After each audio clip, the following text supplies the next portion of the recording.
नमस्कार दोस्तों, आपका हमारे चैनल में स्वागत है। ऐसे मनाए ठाकुर जी की छठी। जिस प्रकार बच्चे की छठी होती है उसी प्रकार ठाकुर जी की भी छठी होती है। जिन घरों में ठाकुर जी प्रतिष्ठित है वह घर के सदस्य है, वह बाल स्वरूप है, वह घर के स्वामी है। जैसे हम अपने बच्चे की देख रेख करते हैं उसी प्रकार ठाकुर जी से भी हमारा स्नेह रहता है। भगवान के प्रकट उत्सव के बाद छठी महोत्सव भी धूमधाम से मनाया जाता है। नामकरण कर सकते हैं। आइए आपको बताते हैं कि छठी महोत्सव आपके लिए किस प्रकार सुख और शांति का भंडार लेकर आ सकता है। ऐसे मनाए ठाकुर जी की छठी। ठाकुर जी को पंचामृत से स्नान कराए। स्नान की प्रक्रिया ऐसी ही रहेगी जैसे आपने श्री कृष्ण जन्माष्टमी पर की थी, यानी पहले गंगा जल से स्नान, फिर दूध, दही, घी, शहद और बूरे से, और इस बीच ओम नमो भगवते वासुदेवाय या फिर ओम क्लीम कृष्णाय नमः का जाप मनि मन करते रहे। स्नान के बाद ठाकुर जी को पीले वस्त्र पहनाए, श्रृंगार करे। इसके बाद ठाकुर जी को उनके आसन पर विराजमान कराए, मोरपंख का मुकुट पहनाए। ठाकुर जी को भोग में माखन मिश्री का भोग लगाए।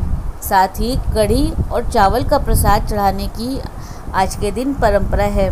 ठाकुर जी का नामकरण। भगवान श्री कृष्ण के अनेकों अनेक नाम हैं। आप स्वेच्छा से भगवान का नामकरण कर सकते हैं, यानी आप उनको माधव कह सकते हैं या फिर केशव या लड्डू गोपाल ठाकुर जी को कह सकते हैं। फिर इसी नाम से उनका ध्यान करें। घर की चाबी सौंप दे, फिर देखिए कमाल। छठी महोत्सव पर ठाकुर जी को घर की चाबी सौंप दे। प्रार्थना करें कि आप ही घर के स्वामी हैं। इस घर पर आपका स्नेह और कृपा सदैव बनी रहे।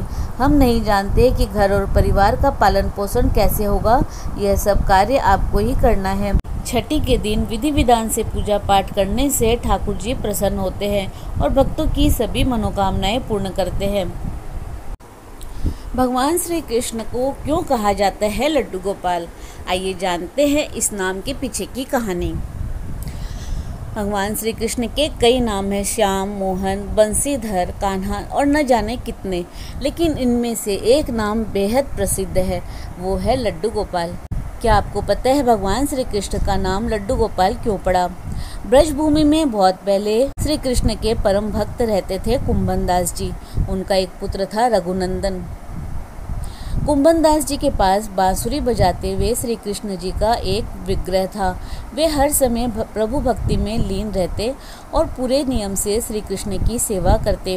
वे उन्हें छोड़कर कहीं नहीं जाते थे, जिससे उनकी सेवा में कोई विघ्न न हो। एक दिन वृंदावन से उनके लिए भागवत कथा करने का न्योता आया। पहले तो उन्होंने मना किया, परंतु लोगों के जोर देने पर जाने के लिए तैयार हो गए। भगवान की सेवा की तैयारी करके वे कथा करके रोज वापस आया करेंगे। वह भगवान का सेवा नियम भी नहीं छूटेगा। अपने पुत्र को उन्होंने समझा दिया कि भोग मैंने बना दिया है, तुम ठाकुर जी को समय पर भोग लगा देना, और वे चले गए। रघुनंदन ने भोग की थाली ठाकुर जी के सामने रखी और सरल मन से आग्रह किया कि ठाकुर जी आओ और भोग लगाओ। उनके बाल मन में यह छवि थी कि वे आकर अपने हाथों से भोजन करेंगे जैसे हम खाते हैं। उसने बार बार आग्रह किया, लेकिन भोजन तो वैसे ही रखा था। अब वो उदास हो गया और रोते हुए पुकारा कि ठाकुर जी आओ, भोग लगाओ। ठाकुर जी ने बालक का रूप धारण किया और भोजन करने बैठ गए। रघुनंदन भी प्रसन्न हो गया। रात को कुंभन दास जी ने लौटकर पूछा कि भोग लगाया था बेटा? तो रघुनंदन ने कहा कि हाँ बाबा। उन्होंने प्रसाद मांगा तो पुत्र ने कहा कि ठाकुर जी ने सारा भोजन खा लिया। उन्होंने सोचा कि बच्चे को भूख लगी होगी तो उसने ही खुद खा लिया होगा।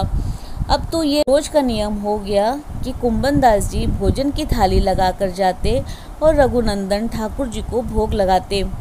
जब प्रसाद मांगते तो एक ही जवाब मिलता कि सारा भोजन उन्होंने खा लिया। कुंभन दास जी को अब लगने लगा कि पुत्र झूठ बोलने लगा है, लेकिन क्यों? उन्होंने उस दिन लड्डू बनाकर थाली में सजा दिए और छुपकर देखने लगे कि बच्चा क्या करता है। रघुनंदन रोज की तरह ही ठाकुर जी को पुकारा तो ठाकुर जी बालक के रूप में प्रकट होकर लड्डू खाने लगे। यह देखकर कुंभन दास जी दौड़ते हुए आए और प्रभु के चरणों में गिरकर विनती करने लगे। उस समय ठाकुर जी के एक हाथ में लड्डू और दूसरे हाथ का लड्डू मुख में जाने को ही था कि वे जड़ हो गए। इसके बाद से उनकी इसी रूप में पूजा की जाती है और वे लड्डू गोपाल कहलाने लगे। तो दोस्तों, अगर आपको ये वीडियो पसंद आए तो आप अपने विचार कमेंट बॉक्स में राधे राधे कहकर अवश्य दें।